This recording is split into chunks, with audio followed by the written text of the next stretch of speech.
Hey everyone, welcome back to the reactjs course. So in this video, we'll be exploring about the next hook that is called as the useContext hook. And if you find this interesting, let's get started right away. Explore about the useContext hook. So the useContext hook is used to create and manage the global context inside of an application. So in the previous videos, if you would have checked it out, we had done the props drilling process inside a video.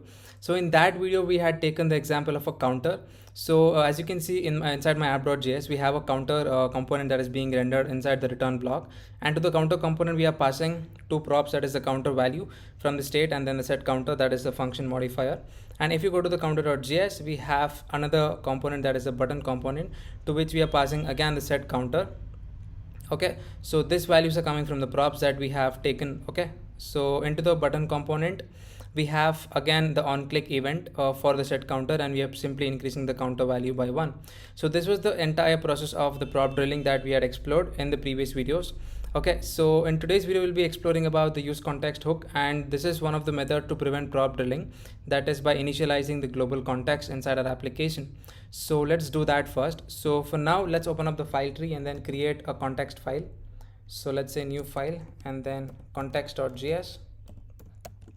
So inside this file, we'll be managing the global state of our application, as I told. So firstly, let's write an import statement, that is create context.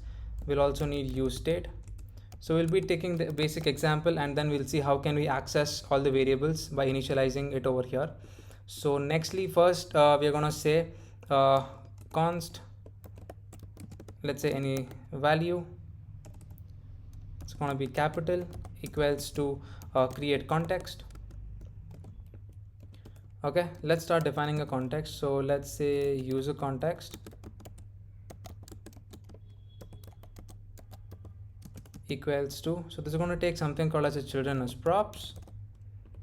Okay, so over here we're going to return the provider value. So let's say return the value dot provider.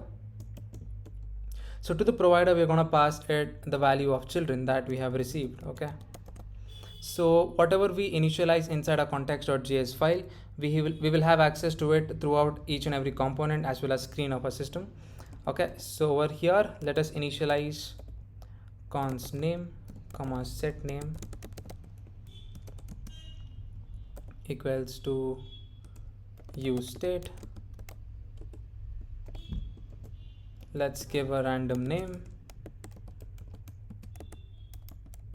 Okay, yeah, so now let's export the values that we have written. So let's say export user context and also export the value. All right, so now we have initialized the name and set name inside our context file, which is considered to be the global context. And to the provider, we have something called as the value prop. So to the value, we are going to pass all the values that we have just initialized, that is the name and set name. Okay, so by doing this, we will have access to the name and set name through every component as well as screen of a system. So currently we have just initialized the context. So for this thing to work, we need to include it inside our app.js. Okay, so let's come back to our app.js. Over here, instead of writing all this, let's get the context that we initialized, that is the user context, import it from the context file, and then over here let's pass the counter, a component. Okay, so save the file once. Yeah, so now we have initialized our user context that is at the main level of our application, which is the app.js. So now let's remove this. So now let's say we need access to the name, right? That is, if you go to the context.js file, we need access to the name. Let's say we want it inside a counter.js file. So with the help of the use context hook, we will get access to that. So let's see how can we do that. So let's destructure the value, that is user, I think it's name. So name and then set name equals to use context. Let's import it from React, and over here we will pass the context that we initialize, that is going to be value, right? So copy the value and pass it over here. Let's import value from the context file correctly. All right, so save the file. So now let's remove the button component, that's not required. So now what we have is, instead of the counter value, let us say the name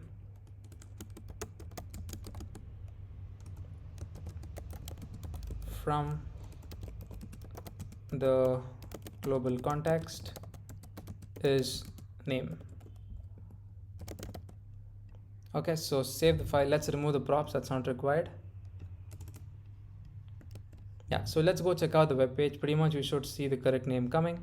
Yeah, so this is the name that we initialized inside our context.js, and we have included our context inside the main level, that is the app.js file, and from there we have just included the counter component. So inside the counter component we are accessing the value, that is the name and set name by destructuring, and to the use context we are passing the context that we initialized at the start of the video. Okay, so now we are accessing the name value.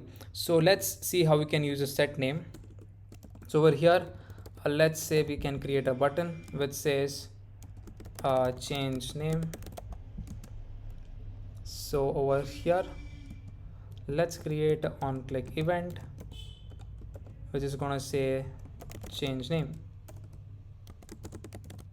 Yeah, so let's define the function over here. So const change name equals to, yeah, so over here let's get access to the set name that is coming from the context, that is a global context. So let's say set name, let's provide any name. Okay, let's say Sachin for now. Save the file once. So now let's come back to the web page. Yeah, so for the first text is the similar one, that is that is coming from the counter component. Let's press on change name. Yeah, so there you go, we are able to change the name. So that is coming from the set name. Okay, so now let us copy our button component over here. Let's import it correctly. I think it's already imported. It's gonna be self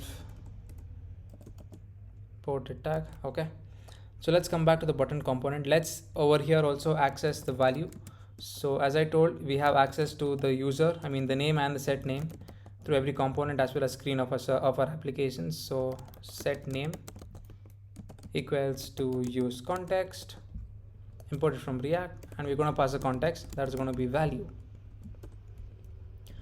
Okay, so over here let us remove the button.